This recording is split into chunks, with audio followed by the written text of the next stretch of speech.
Good evening. I'm Judy Woodruff on the NewsHour tonight. I think about Syria when I go to bed at night. I sit down with outgoing UN Ambassador Samantha Power to talk the crisis in Syria, the threat of Russia, and more. Then how cities are helping chronically sick patients cut back on expensive emergency room visits by getting to the root of America's health issues. I think we're in a 20-year arc of recalibrating and rethinking what is health and what's healthcare. What's the purpose of our healthcare system?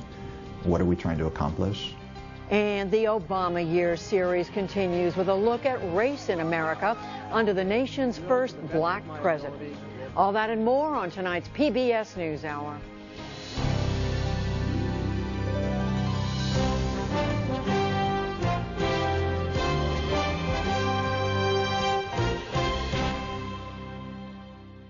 President-elect Donald Trump faces a growing Democratic boycott this evening with his inauguration ceremony just 3 days away.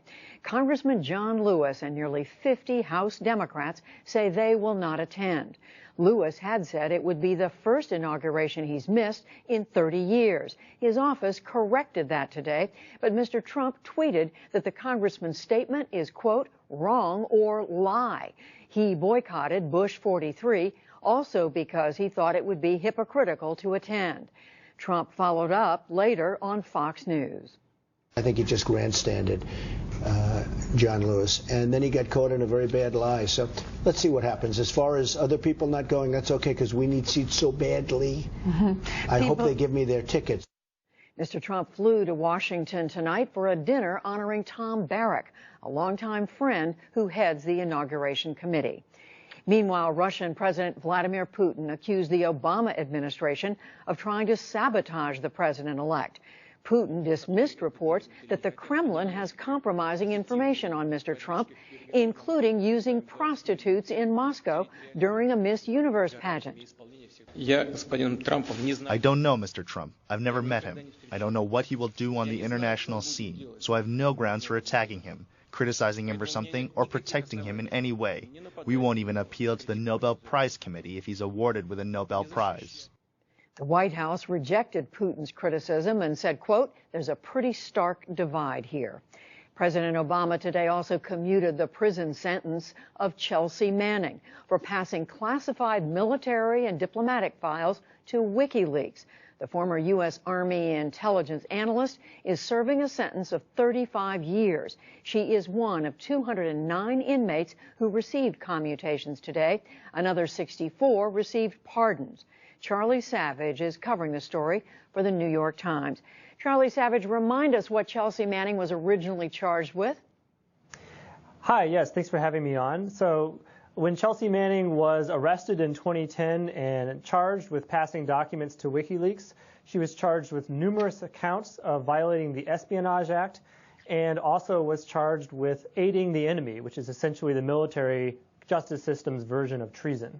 She was convicted of the Espionage Act charges, most of them, but was acquitted of aiding the enemy, and she was sentenced to 35 years in prison, which is dramatically longer than any other prison sentence ever carried out in the American justice system for a leak case. And do we know why the president decided to commute her sentence? So there was a briefing call with senior White House officials after these commutations and pardons were announced.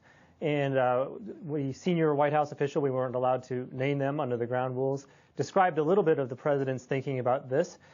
He said, look, she admitted that what she had done was wrong and apologized for it and expressed remorse and has now been serving nearly 7 years in prison for it. And most people who have been convicted of leak cases, there's been about a dozen, most of them in the last 8 years, have been sentenced to 1, 2, or 3 years, not 35. And so part of this was also the equity of making this sentence more in the range of what other people accused of similar conduct have received. So the question is, what signal does this send? Tonight, the Speaker of the House, Paul Ryan, has issued a statement saying, quote, this is just outrageous. He says Chelsea Manning's treachery put American lives at risk and exposed some of our nation's most sensitive secrets. And he says the president now leaves in place a dangerous precedent that those who compromise our national security won't be held accountable for their crimes. That's one of many statements like that coming out of Republicans on the Hill. We haven't heard yet from President-elect Trump on this, but that statement is reflected by what other people like Senator McCain and others have said. I would say, as a point of just a clarification, none of the documents that Chelsea Manning leaked were classified above the merely classified level. That is to say, none of them were top secret. That was another thing that the White House was stressing today in comparing her to Edward Snowden, who President Obama declined to pardon. So that to say they're some of the most sensitive secrets is an exaggeration. And also, military prosecutors at her court-martial did not accuse her or present any evidence that anyone was actually killed as a result of her leaks. On the other hand, the government did scramble afterwards to move some people out of potential harm's way who were named in some of the documents as having helped American diplomats or troops in very dangerous countries, lest they come to harm. So the fact that no one was killed didn't mean that it wasn't indeed putting some people at risk. And she has apologized for having done that. Charlie Savage with the New York Times, thank you very much. Thank you. Also tonight, new numbers are out on the consequences of repealing Obamacare. The Congressional Budget Office assessed a 2016 bill that is the starting point for this year's effort. It found some 18 million Americans would lose coverage within a year of repeal if there is no replacement. The number would climb to 32 million by 2026, again assuming nothing replaces it. Republicans insisted today that they will have a replacement.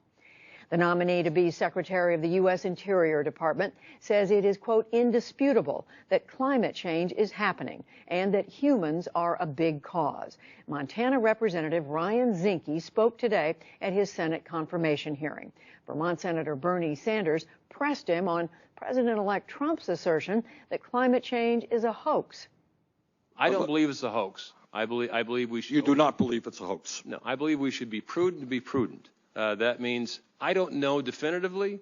If climate change is already causing devastating problems, should we allow fossil fuel to be drilled on public lands?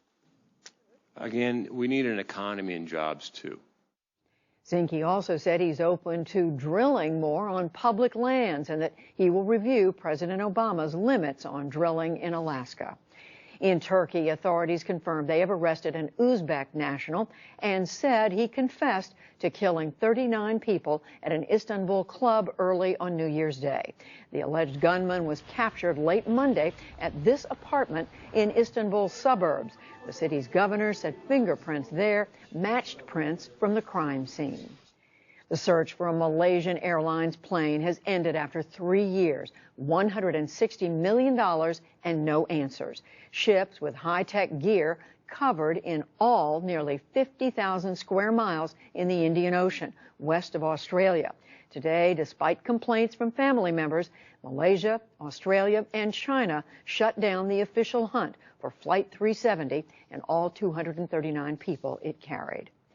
There has been a new migrant disaster in the Mediterranean. The International Organization for Migration reports that almost 180 people apparently drowned when a boat capsized off Libya over the weekend. That is based on interviews with a handful of survivors. British Prime Minister Theresa May declared today that her government wants a clean break from the European Union. May laid out her thinking as Britain gets ready to negotiate terms for leaving the EU. She confirmed it means an end to Britain's role in Europe's single market and to travel without passports.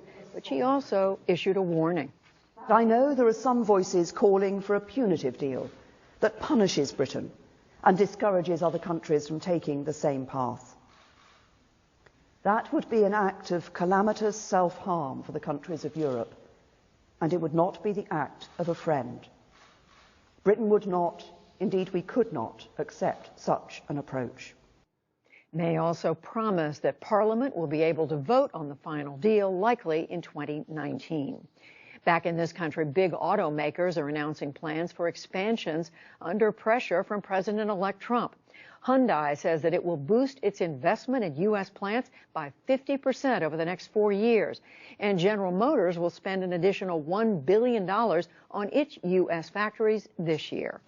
And on Wall Street today, the Dow Jones Industrial Average lost nearly 59 points to close at 19,826. The Nasdaq fell 35, and the S&P 500 slipped 6. Still to come on the NewsHour, I sit down with UN Ambassador Samantha Power in her last days in office. The choice for Secretary of Education faces the Senate. Reducing health care costs by focusing on the sickest patients, and much more.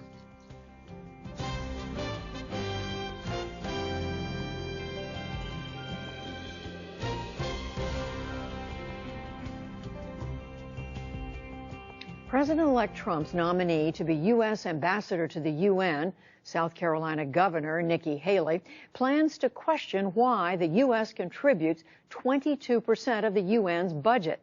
In prepared remarks for her confirmation hearing tomorrow, we also learned that she will criticize the recent vote, condemning Israeli settlements. Earlier today, I sat down with Samantha Power. She's the outgoing U.S. Ambassador to the UN. We spoke at the State Department, and I began by asking why, in her final speech, she focused on Russia as a major threat to the U.S.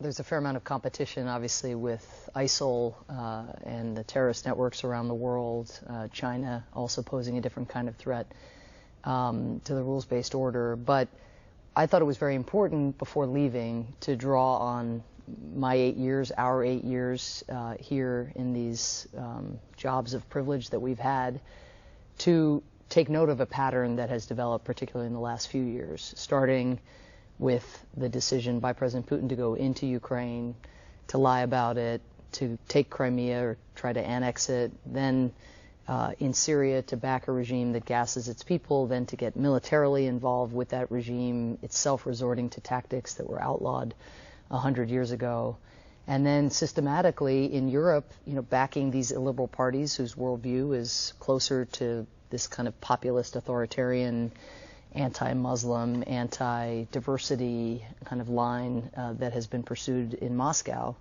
All of that, plus, of course, the most recent and most egregious example that hits close to home for us, which is interfering in our election through hacking, through fake news, and with an eye to trying to help one candidate win. And so when the president-elect speaks, as he has often, about wanting a better relationship with Russia, and in fact one of his advisors has just said in the last day or so, he said the U.S. needs to find a way to get along better with Russia. He said we need to focus less on combating communism and more on rejecting radical Islam. How do you react to that? Well, let me raise my hand and say at no point have I been fighting the last war and seeking at the UN to combat communism. I think we do have an interest in combating states that try to cross borders and steal parts of other people's country. We have an interest in combating tactics in war that are abhorrent and that only fuel terrorism because they incite people on the ground. And we, as Americans, have an interest in ensuring that the only people who get to vote for our elected leaders are our citizens and not some foreign people who think that they have an interest in skewing our election in one direction or another. Look, I think the point that we all agree upon is that we have to engage with Russia. I've spent as much time with my Russian counterpart as I have probably with anybody else, including close family members, over the course of the last 4 years, and we've done really important work together. At the same time, we're at each other on Aleppo or on Ukraine. We're authorizing peacekeeping missions, putting sanctions in place on North Korea for its nuclear tests. We need to find means for cooperation. I think the potential difference or the issue that is going to need to be adjudicated is on what terms. Are we going to bring historical amnesia and pretend as though history is just starting on January 21st, or are we going to take into account egregious violations of the rules of the road that may in the first instance have predated the administration, but that are inevitably going to continue if Russia believes that there are no costs to its actions, as if All it has to do is just wait out the United States, and then eventually we'll soften our positions and forget about what happened. And it sounds like you're worried the next administration may be prepared to forget. I think the signals are very mixed, and I think that, the only time we will really know what then President Trump is going to do about the set of challenges that confront him is after he has sat down with his advisors as the commander-in-chief, when he's looking at the threats and the intelligence from the standpoint of being the number one decider, when he's hearing from his Secretary of Defense, his chairman, who's the same chairman President Obama had, Chairman Joe Dunford, is an outstanding public servant who's led our anti-ISIL effort on which we're making great progress. And the president, when he is the president, will be also developing close relations with a series of other world leaders. So he'll be hearing from some of our closest European friends and partners about just how real the threat feels to them. You used as one of your examples of Russian aggression the fact that they stood by as the Syrian regime repeatedly used chemical weapons in the civil war. If that's the case, then how does that square with the decision by the Obama administration in 2013 not to have a military response, the red line, when President Obama was seriously considering doing so and then didn't? Well, the regime, when chemical weapons were used in 2013, Russia was absolutely backing the Syrian regime at that time, and we were denouncing of course, the gassing of more than 1,000 innocent civilians, and we denounced Russia's support for that regime.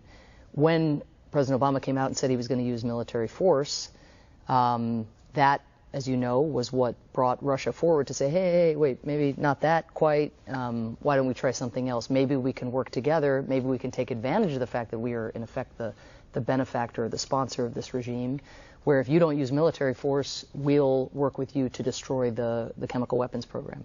Now, interestingly, to this day, even though Russia took away the chemical weapons program, declared chemical weapons program by the regime, Russia to this day denies that it was the regime that used chemical weapons, and which just shows you again how loose they are with the truth and how absurd sometimes their arguments can be. But I mentioned the sequence specifically because I think there is a misconception as we look back at that moment and the red line. I know people have very strong views about it, but it was not the case that we had before us a set of targets that would have eliminated the chemical weapons program. In fact, we had to stay miles away when we struck from the chemical weapons stores for fear of causing terrible collateral damage to civilians and so forth. So I think reasonable people, can look back and say, look, had we bombed, maybe things would have turned and the opposition would have started to make gains on the ground. But you could also say they would have just used their chemical weapons, and the weapon itself was not something that our bombing was in a position to do much about. Syria is such a big question. And a big mess, yes. Still a big mess. The president, the vice president, and others have been talking about it in the last few days. In the book that you wrote before coming into the administration, you talked about how the U.S. historically lacked the will to intervene to stop mass atrocities, often because of political expediency. Some people are certainly looking at what the Obama administration didn't do in the early days of the Syrian situation to stop the killing of civilians. How do you square those two things? Well, first, I can tell you that, on Syria, the president did everything he could short of intervening militarily. And so people say, we should create a safe haven. I think there's a reasonable argument, and we will debate this. Historians will debate it. But there's a very real question about in creating a safe haven, that means taking out Syrian Air Force because they're bombing civilians. What would then have unfolded, right? There are thousands of armed groups on the ground. There's a sectarian, heterogeneity that is very hard for us to track from outside. Is it the case that we can say with any confidence that that would have turned the tide or even protected the people that we would have set out to protect? So again, I think people can argue that that is a tool that we could have employed, that we didn't employ, but I don't think that you can argue with any certainty that we'd be in a different place in Syria right now had we done that. As you walk away from serving in government, is that the toughest thing that you look at? By far. I think about Syria when I go to bed at night, when I wake up in the middle of the night, when I hear one of my kids coughing or crying, I think about Syria. When I wake up in the morning, I think about Syria. But thinking about it a lot and ending the war are not the same thing. The United States ambassador to the UN. For 3 more days. For 3 more days. Samantha Power, thank you very much. Thank you.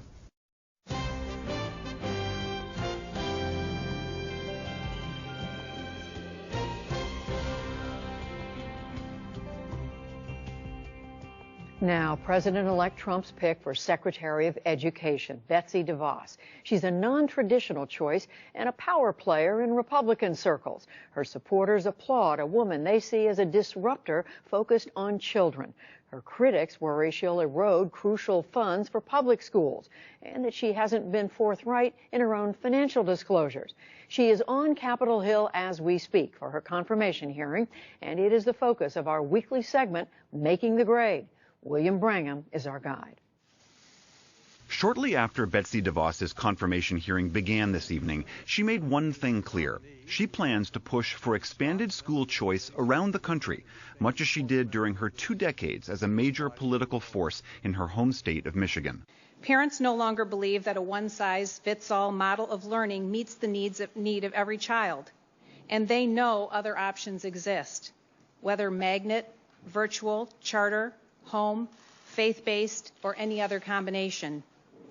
Yet too many parents are denied access to the full range of options. DeVos has neither taught nor worked as an educator or supervisor in a school system, but she and her family, whose net worth tops $5 billion, have used that wealth and influence as advocates and political donors to create more charter schools in Michigan and to try legalizing school vouchers. Vouchers let parents spend public money on private or parochial schools. She lost the voucher battle in Michigan, but still champions their use. Democrats are worried that DeVos will undermine public education across the country. We focus our federal policies and investments on strengthening public schools for all students, and certainly not towards diverting taxpayer dollars to fund vouchers that don't work for unaccountable private schools. I have major concerns with how you spent your career and fortune fighting to privatize public education and gut investments in public schools. DeVos's philosophy fits right in with President-elect Trump's, who pledged during the campaign to provide $20 billion in federal support for charter schools and vouchers. Her support for charters, which are publicly funded schools but which operate independently, is the subject of particular scrutiny. The Detroit Free Press found that 75% of schools in Michigan performed better than charters did, and they had some of the weakest oversight in the country. Supporters point to better gains by African American and Latino students in those schools. Today, DeVos tried to assure senators that she is not an enemy of public schools. The vast majority of students in this country will continue to attend public schools. If confirmed, I will be a strong advocate for great public schools. As the hearing continued this evening, educators are also watching closely for DeVos's stance on civil rights, college affordability, and for-profit colleges. For more on Betsy DeVos and what she means for education in America, I'm joined by 2 people with divergent views about her. Randy Weingarten is the president of the American Federation of Teachers, one of the biggest teachers' unions in the country, and one that opposes her nomination. And Rick Hess, who's written several books about teachers and education, and is with the conservative think tank, the American Enterprise Institute, where Betsy DeVos is a board member. Welcome to you both. Randy Weingarten, I would like to start with you. And Rick and I are good friends, by the way. And you two are good friends. That's good to get out there. Randy, you heard Betsy DeVos. She says she is not an enemy of public schools. So what concerns you? Well, that is clearly contradictory to the 30 years of evidence where she has called public schools dead ends, where she has said that they should be retired, where she ran a campaign against Republicans and Democrats alike in Detroit, where her hashtag was NDPS, End Detroit Public Schools. So I assume that, she's saying that now because suburban voters, rural voters, Democrats, Republicans alike, 90% of the kids in America attend public schools. But her record speaks volumes, and what we're concerned about is that record, because in Michigan, as you said, for the last 25 years, she has worked to dismantle, destabilize, and defund public schools at the very same time as she's worked to shield for-profit charters from any kind of accountability.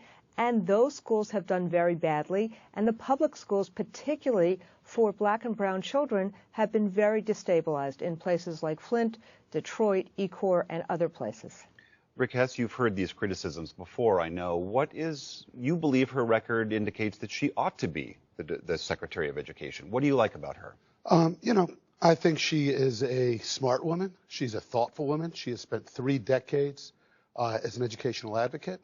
Now, it's true that her vision about how you advocate to serve all children well is very different from Randy's or the AFT's. Betsy works from a different premise. The premise is that these dollars do not belong to systems. They do not belong to bureaucracies. They do not belong to state education agencies and local education agencies. We spend $650, $700 billion a year to educate all of our nation's children, 50 million odd kids. If those families think those children are better served in a traditional district school or a charter school or a private option, Betsy's philosophy is that we ought to regard that as an opportunity to make sure that each of these families and each of these kids is better served. I don't understand why anybody would necessarily view any of that as anti-education or anti-public education. Well, Randy, you heard this. Well, what do you make of that argument? Right.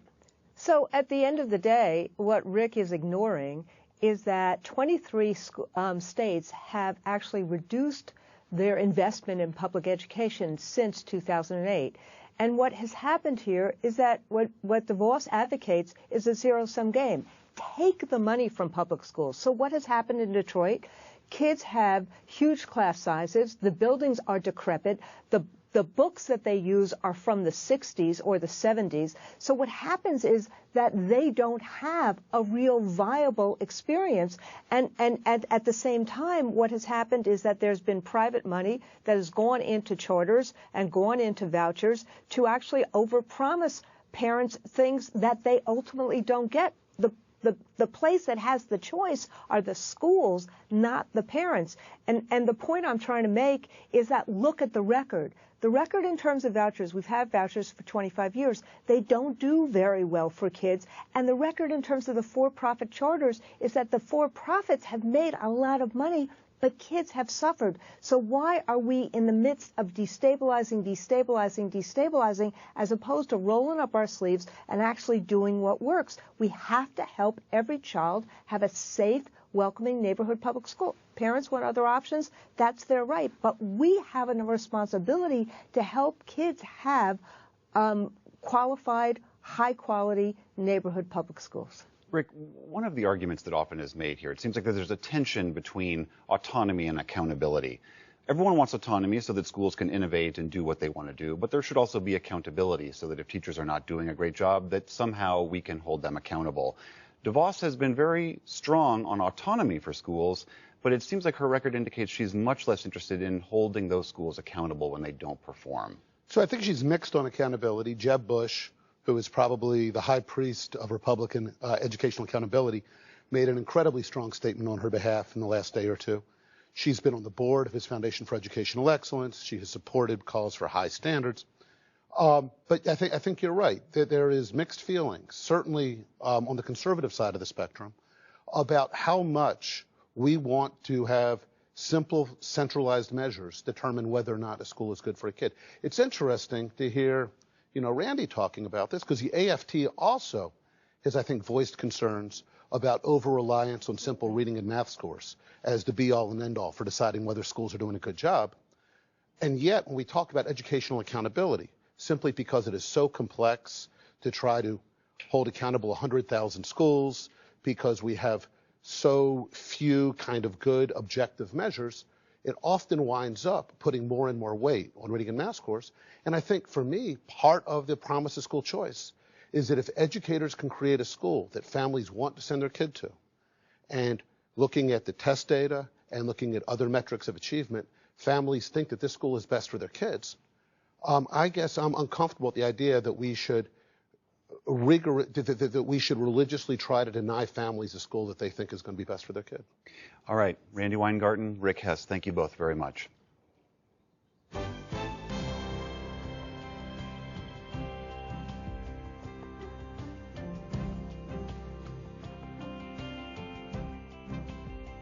Stay with us. Coming up on the NewsHour, how the first black president changed our views on race in America.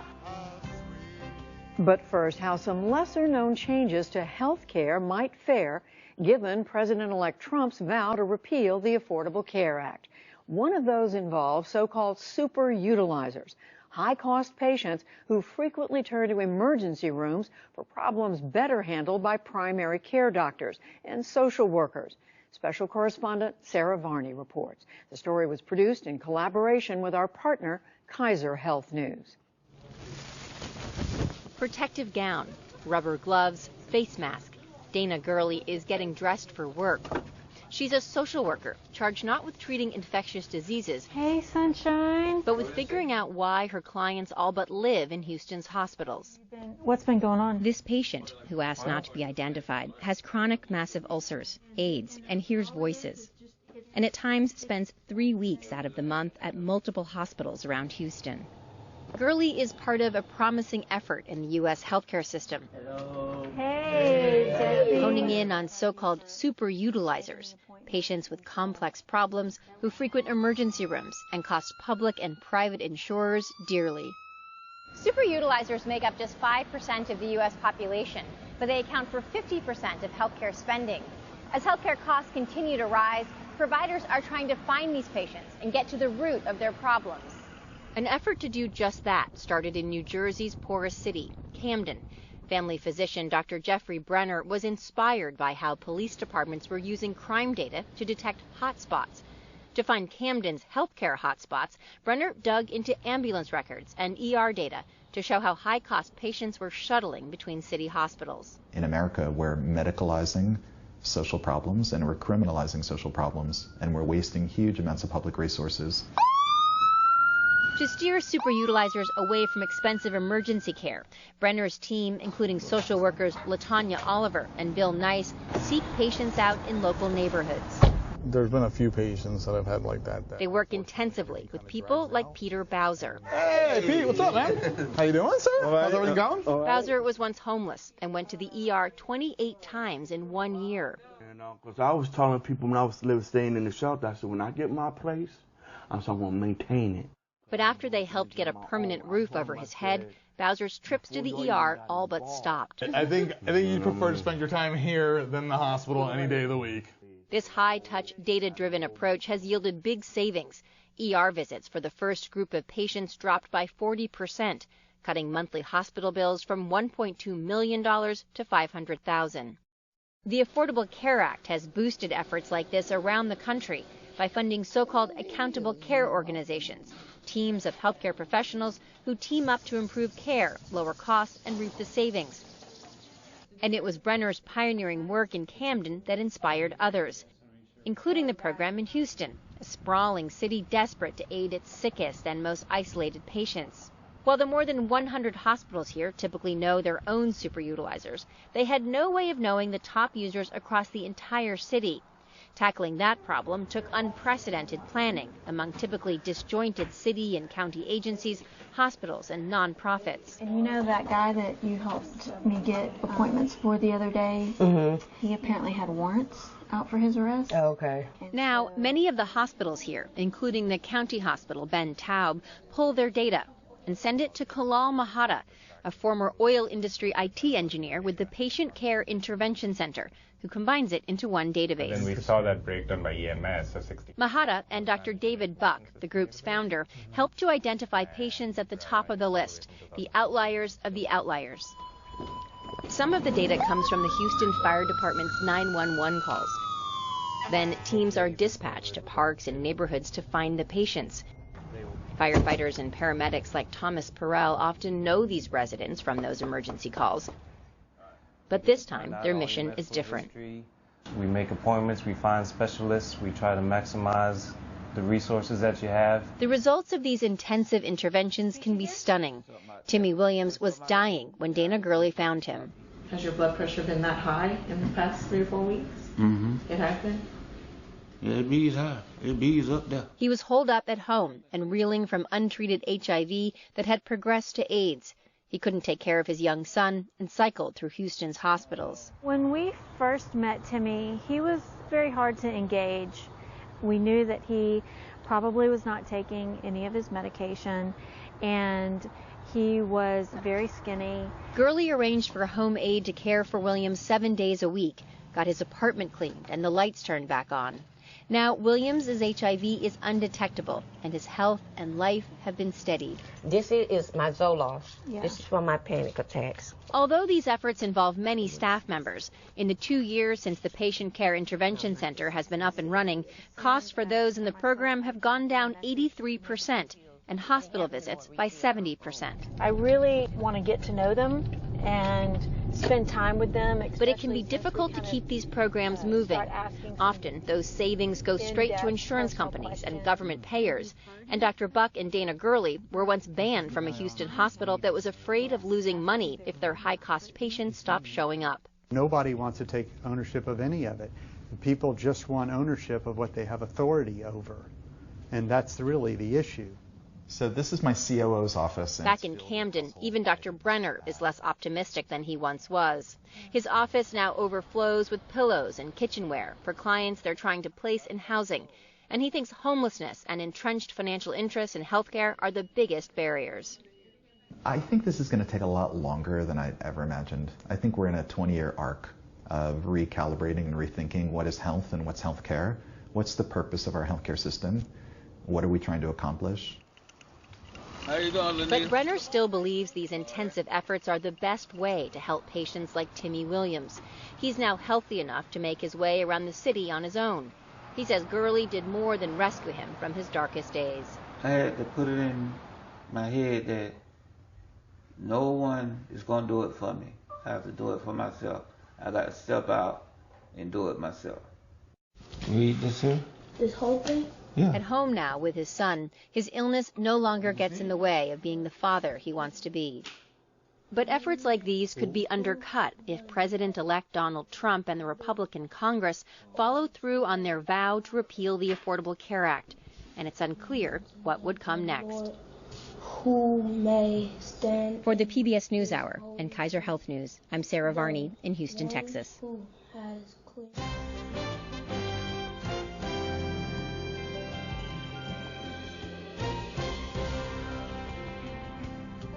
Now to our series, The Obama Years.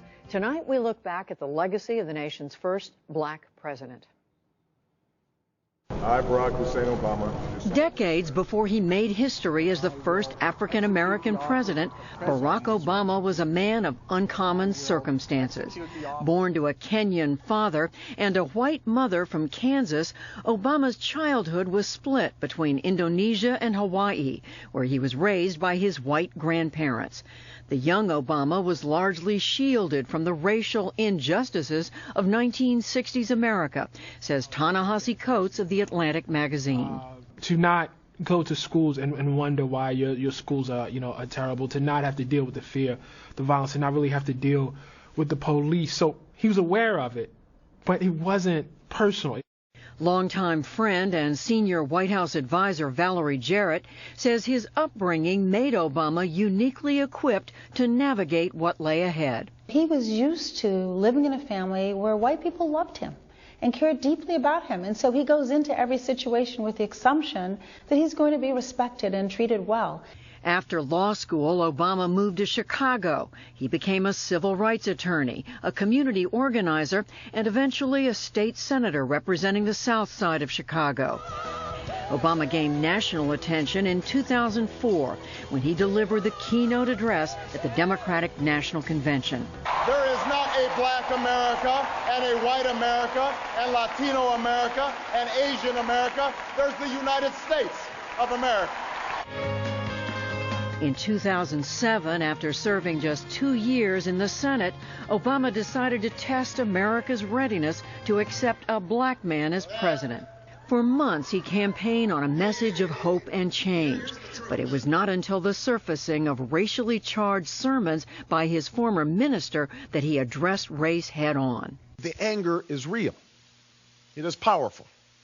And to simply wish it away, to condemn it without understanding its roots, only serves to widen the chasm of misunderstanding that exists between the races. From the moment he took office, expectations were high. I have a little boy. he can do what he wants to do. You know, he don't have to be just a rap star, basketball player. You know. He can do it. The sky is truly the limit now.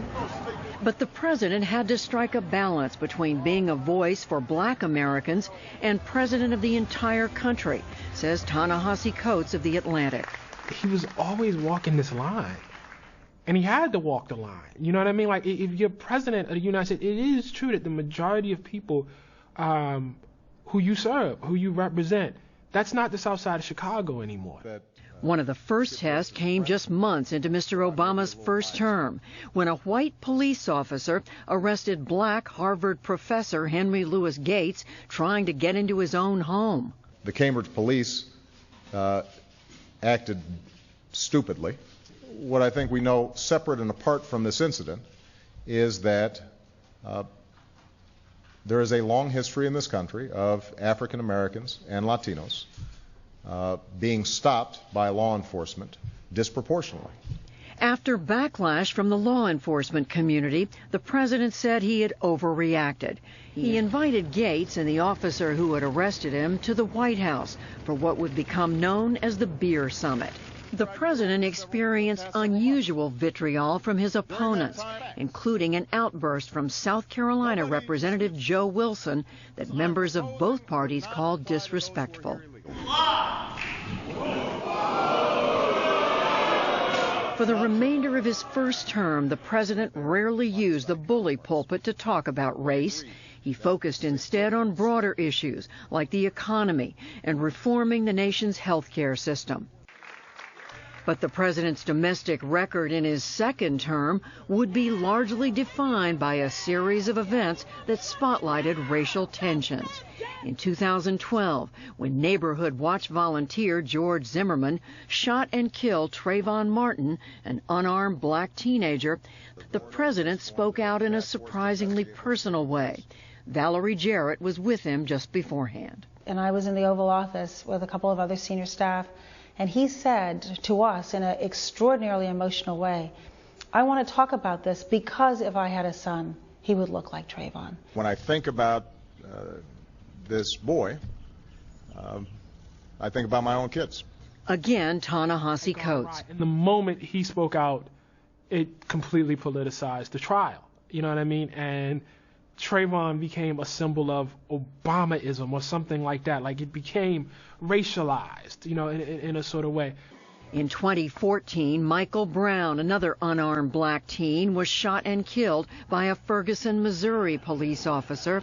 A year later, a black man named Freddie Gray died in police custody in Baltimore. And in Charleston, South Carolina, a white man massacred 9 black parishioners during a Bible study. Amazing grace, how sweet the sound. Jarrett says these events brought to the surface racial unease that already existed. Those tensions were there before we had a video camera. We just didn't see them on the news and in the social media the way we are today. And I think a lot of that has encouraged particularly young people to come out and peacefully demonstrate, to get involved with their local government, to hold them more accountable than perhaps they were. Meanwhile, President Obama's Justice Department aggressively prosecuted civil rights abuses. He highlighted racial disparities within the criminal justice system. And Mr. Obama spearheaded initiatives like My Brother's Keeper, a mentorship program for young men of color. But in his farewell speech this month, the president acknowledged there was much left to accomplish. Race relations are better than they were 10 or 20 or 30 years ago, no matter what some folks say. But we're not where we need to be. And all of us have more work to do. Yesterday, I sat down with 3 individuals who've given a lot of thought to Mr. Obama's legacy and his impact on black Americans. We're joined by James Peterson. He's Director of Africana Studies at Lehigh University and the host of Remix. It's a podcast dedicated to race and politics. Raelle Nelson James, she oversees diversity work for the Bridgespan Group. It's a nonprofit philanthropic advisory firm. And Sherilyn Ifill, president of the NAACP Legal Defense Fund. And we welcome all three of you. James Peterson, how do you look back on his presidency overall? You know, folks from my parents' generation couldn't imagine there being a black president of the United States, and so I think we have to honor that piece of it. But for progressive folks, the substance of the policy sometimes just isn't there. And I think as we, sort of transition into the next administration, we're going to be kind of queued up to be very, very nostalgic about President Obama. But we have to understand there were lots of challenges, not just based on obstructionism, but based on sort of the kind of centrist politics that have dominated Democratic Party politics for the last couple of decades that President Obama really represented. Sherilyn Ifill, what about that? Well, it's interesting. I actually think we're going to need more time to assess the substantive record as well. I think it's kind of hard to fully assess it at this moment. I think when you think about health care reform, when you think about one of the president's first acts was signing the Lilly Ledbetter Equal Pay Act for women, when you look at the work in the criminal justice space, which was largely executed through the Department of Justice, but through this president's Department of Justice and with his full support and with his interest and strong desire. You look at the smart on crime policies, ending solitary confinement for juveniles. You look at his clemency. He's granted clemency to more people than any of the 11 presidents before him combined. Now, the federal system, the federal prison system, and the federal criminal justice system is a fraction compared to the system in the states. But the purpose was really to set an example to show what can be done and what should be done around criminal justice. Same for voting rights and the effort to really stand against this effort of voter suppression of African American voters. So, Raelle Nelson James, we're talking about his overall legacy and what that meant in many instances for black Americans, whether it was aimed at specifically black Americans or not. It's a tightrope walk to be the first black person to be in a position, particularly the presidency, and to balance what it means to be the president of the entire United States and what it means to the black community to see the first black person as president, and what those expectations were, I felt weren't always fair in terms of what it truly means to hold that office and the kind of balance that one has to have. And because, as was said, President Obama's a political moderate, and so those who are on the left, who are truly progressive, I think should have expected that he would fall short of their expectations. This sort of desire that he would speak to or evangelize a sort of black community platform above all else, I think was sort of an unfair expectation, though I think we got at times really strong messages, about being black in America. James Peterson, were the expectations unfair? Some of the expectations were absolutely unfair. Not just from black America, but from white America, and not just from those on the left, but from those on the right. He sort of took on the historic moment in the sense that the expectations for some kind of post-racial, utopian, harmonious society kind of was on his shoulders, especially early on in his first term. I think we were disabused of that notion fairly early on, and I think folks came to their senses a little bit. But even if we just take a look at his messaging that has been directed towards African Americans, too often President Obama trucked in the kind of discourses that those on the right use in terms of the behavioral challenges or lack thereof that sometimes people want to hang structural responsibility around. He's often sort of articulating a narrative of personal responsibility. And there's nothing wrong with personal responsibility, but all of us are also aware of the fact that there are structural challenges in the United States that are sort of part of income inequality, part of racial stratification, and I think it's legitimate for folks to have expected President Barack Obama to speak more strongly about those things, even in the environment of obstructionism, even in an environment where there's a rise of racialized hate over the last 8 years based on the fact that he is the first black president. Sherilyn Ifill, what about this notion that he, as James Peterson just put it, trucked in the language of those on the right? Well, I always wanted more from this president, and you probably were in many meetings with him around criminal justice reform, around judicial nominations, around any number of issues. And I always wanted more, and will probably want more of any president. So I'm always pushing a president to do more. Do I think he could have done more? I always went very clearly with a question about what was available for the president to do. And within the context of what he could do, was he willing to go up to the line? I think there are some issues in which he was doing as much as he possibly could. The headwinds from the right were unbelievable. And so what we might have wanted, particularly in the space of legislation, just couldn't happen with this Congress. Rhetorically is a whole nother story. People wanted to hear what they wanted to hear. I think in many ways the president's rhetoric was precisely what he promised it would be on the campaign trail. I think people just didn't want to hear it because many of us put all our hopes and dreams and wishes for this first black president into him. I think he was remarkably consistent in who he said he was and what he believed. And for that I was grateful because I always felt like I knew who I was dealing with. President Obama said in an interview just recently that he thinks race relations in this country are somewhat better, far from perfect, but are better after his presidency. Rael Nelson James, what do you think? I think what we learned from President Obama's time in office is that no one person, no one black person or progressive person in office can change the structural climate of our institutions that really matter to people of color and other marginalized communities enjoying full and equal rights in our country. James Peterson. We've seen a rise in racialized and racist discourses online, and we've seen a rise of hate groups in response to the first black president. And I think there's two ways of looking at that. I think some folks will look at that and say, hey, the excavation of the residue of white supremacy and racism is an important piece. We need for those folks to come out of the shadows so that people can understand that racism is real and so folks can appreciate the work still that's left to be done.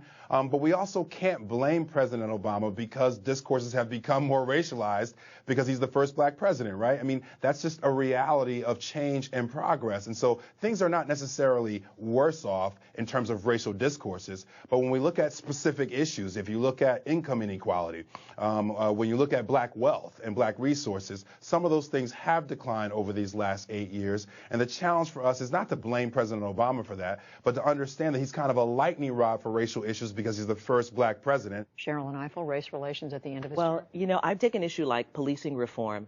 Are our relations better? No. I think it's been contentious. These are tough, hard conversations, but this is an issue that has stayed below the surface, has not been in the mainstream, has not been seen, and has not been grappled with in the past in ways that it has been over the past 4 or 5 years. And just quickly, does he get credit for bringing those issues out and the fact that there is more conversation around them now? Well, if I take something like policing reform, it wasn't the president that really brought it out, but it was how the president responded once it was brought out. When, you know, Ferguson happened, and he was able to say, you know, we want to make sure that people are not committing, you know, crimes, but at the same time we want to make sure that police are not using excessive force. When he sent Eric Holder down to Ferguson to meet with people, when he engaged the Department of Justice in doing twice as many pattern and practice investigations of unconstitutional policing as have ever happened before, those are the ways in which he responded to something that was presented. And I think as we approach the new presidency, we might see a very different response, and then we'll know that there really was a difference in having President Obama in the White House. Well, it's impossible to condense 8 years into one conversation, but thank you, all three of you. Sherilyn Ifill, Rael Nelson James, James Peterson, we thank you all.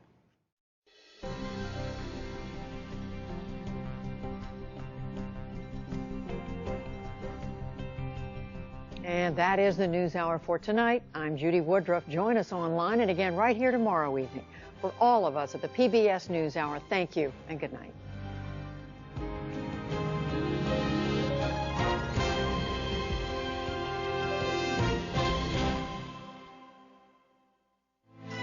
You're watching PBS.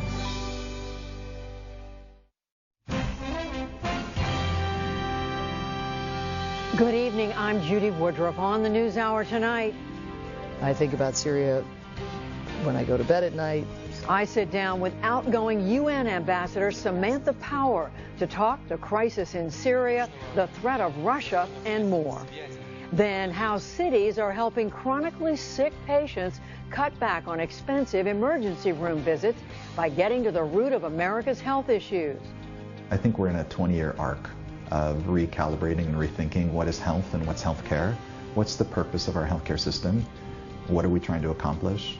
And the Obama Years series continues with a look at race in America under the nation's first black president. All that and more on tonight's PBS NewsHour.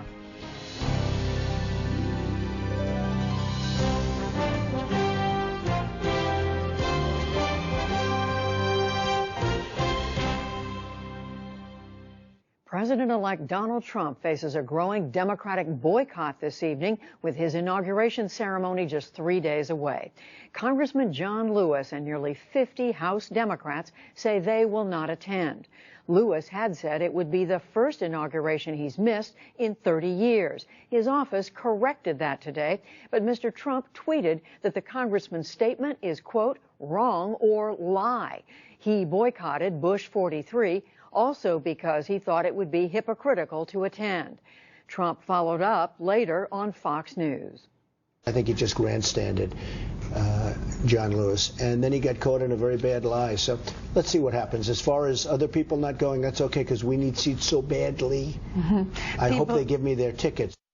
Mr. Trump flew to Washington tonight for a dinner honoring Tom Barrack, a longtime friend who heads the inauguration committee. Meanwhile, Russian President Vladimir Putin accused the Obama administration of trying to sabotage the president-elect. Putin dismissed reports that the Kremlin has compromising information on Mr. Trump, including using prostitutes in Moscow during a Miss Universe pageant.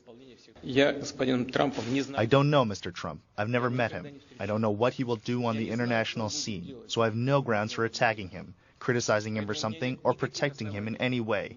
We won't even appeal to the Nobel Prize Committee if he's awarded with a Nobel Prize. The White House rejected Putin's criticism and said, quote, there's a pretty stark divide here.